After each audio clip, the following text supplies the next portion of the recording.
that whether we believe based on all the evidences around us, based on all our observations, based on our intellect, our logic, and everything that defines us. Why have you rejected God? That is a question I will ask to you as a person. And secondly, why would you take... rejected God, sorry. Yeah. The second question I would ask you is that why would you put your afterlife, yes, at a risk when you know that there is a possibility? Yes, because if there is no God, no afterlife, then you really shouldn't be worried. As a believer, you shouldn't really. Because all that's going to happen to me as a believer is that, oh, I led this life based on certain morals defined by God Almighty. Like, for example, as a Muslim, I don't drink, I don't gamble, I don't play, I don't basically eat certain food, yes, or drink certain drinks and so on. So these things to me are actually good.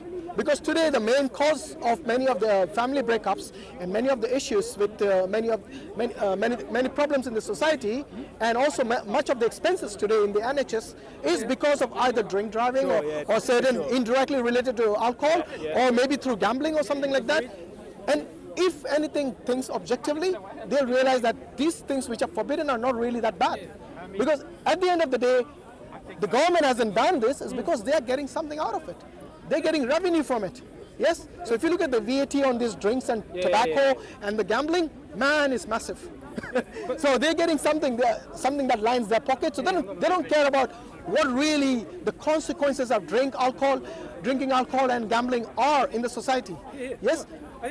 But you see, what is at the heart of Islam, which is the betterment of not only the individual, but the society as a whole. So even though you might not be drinking, but if someone who actually drinks knocks you down, yes, who is ultimately to blame? Not only that person, but the drink that he was allowed to have in the first place. I can agree. But if you nip it in the bud, it shouldn't be allowed, it should be prohibited, it should be banned. Then you see it will solve so many problems in society today. It could, but you didn't even need to explain it. The bottom line is you don't lose. The bottom line is even if it didn't lead to the betterment of society, you don't lose, because even if you die and it's true, well, at least you don't go to the hellfire. But my issue is that how can you not take that risk if you do not believe in the first place? It is not a risk. What do you mean, how you could not take the risk? You cannot choose sometimes. If you don't believe in God, you're taking a risk. Yeah, but the thing is that it's a belief, right? You need to be persuaded by this belief. I cannot just say today, I'm a Muslim, walk around, but I don't actually believe in God. I don't actually believe that... Hey, why call yourself a Muslim then? Yeah, you have to really believe it in order to sacrifice a lot of your life worshipping. But you see, look, again it comes down... No, remember I told you earlier, how would you know that this intelligent being, what does he want, expect of us? And I said, if he's able to communicate to us, with us, then he'll tell us what he expects of us.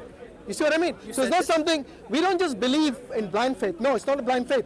This faith is very much rooted in the Quran and in the Hadith that we believe are the sources from the intelligent being. But we need to believe to be a Muslim is what I'm saying. Of course you need to. Why would you call yourself Muslim then? Of course. If you don't believe. So it's not simple. Call yourself an atheist or an agnostic or whatever you want. Look, it's lovely, you're right. A Muslim by definition is someone who actually acts upon the will of the Creator.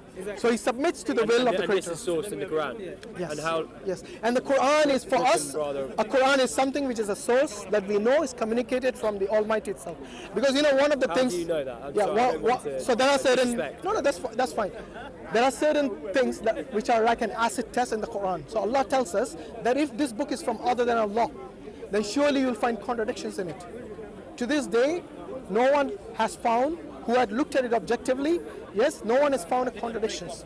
Because many things have been said about the future, and about things which are considered scientific today, and about things which we didn't know about back then today. And this all goes back to something that was revealed to a person who was unlettered. And today the Arabic that we know of today, it takes its source from the Quran. Can you imagine someone like Shakespeare is unlearned and he creates a play which is appreciated in all the English-speaking world, as being the best prose or the best plays out there. Now, if anyone tells them that Shakespeare wasn't learned at all, that's unbelievable. How could he write such a thing? That's exactly what the Arabs used to say when they first heard the Quran. And these Arabs are not some nobodies. They were the best in terms of the prose and the poetry in that time. And when they used to hear these things, they say, this is not a human source. So what? I mean, what does it mean? What does it mean is that, to me, look, he asked me, how do you know this is from God? I told you that Go and look at it, because unless you look at it, you won't understand it. All I'm asking is, keep an open mind, like the way I looked at Christianity, I looked at other religions, I looked at books about socialism and science and so on. You see, God has given a mind, so use it. You know, don't be close-minded. That's what I'm saying. 100%. And that is healthy for anyone. So anyway, thanks for your time, guys. But all I'm asking is, have an open mind, try to read about Islam. Would you like a Quran if I give it to you, free of charge? Or you?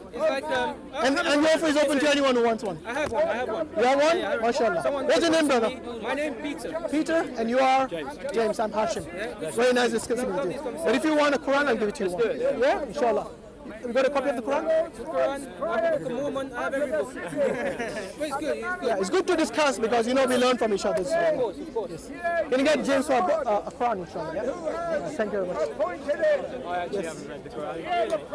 هذا الكتاب لا ريب فيه. Yes, there's no doubt in it. لا ريب فيه.